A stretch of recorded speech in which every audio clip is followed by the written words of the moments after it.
சமீபத்தில் நீங்க கண்ணூர் வந்தது போது அங்க நடைபெற்ற மார்க்சிஸ்ட் கட்சியின் கூட்டத்திற்கு வந்தபோது அந்த ரசிக கூட்டத்தை அவர்களுடைய உற்சாகத்தை நேரில் பார்க்க முடிந்தது. தமிழ்நாட்டில் கேரள முதல்வர் திரு பினராயி விஜயன் அவர்களை எப்படி பார்க்கிறார்கள் என்பதை தெரிந்து கொள்ள ஆவலாக இருக்கிறோம். எனக்கு அங்கு அதாவது கேரளாவில் ரசிகர் இருப்பது போல நம்முடைய காம்ரேட் பினராயி விஜயன் அவர்களுக்கு தமிழ்நாட்டிலும் ஒரு மிகப்பெரிய ரசிகர்கள் கூட்டம் இருக்கு. அவர் முதலமைச்சராக செயல்பட்டு கொண்டிருக்கக்கூடிய நேரத்தில் தமிழ்நாட்டில் வேறொரு கட்சியினுடைய ஆட்சி இருந்துச்சு, அது உங்களுக்கு தெரியும். அப்போ எல்லாம் என்ன சொன்னாங்கன்னா, கேரள முதலமைச்சர் பினராயி போல நமது மாநிலத்துக்கு ஒரு முதலமைச்சர் இல்லையே என்று தமிழ்நாட்டில் இருக்கக்கூடிய மக்கள் எல்லாம் ஒரு ஏக்கத்தோட சொல்லிக்கிட்டு இருந்தாங்க. அதெல்லாம் ஊடகங்கள் கூட எழுதுச்சு.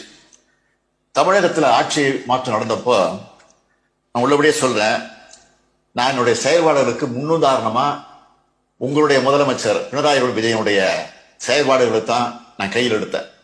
உதாரணமா கொரோனா தொற்று நோயை எப்படி கட்டுப்படுத்துறதுங்கிறத உங்க மாநிலத்தினுடைய முதலமைச்சர் பினராயினுடைய வழிகாட்டின் முடிவுதான் அந்த பணியை நிறைவேற்றும் என்பது முக்கியம். இதுதான் எனக்கு ஒரு பெரிய பெருமை.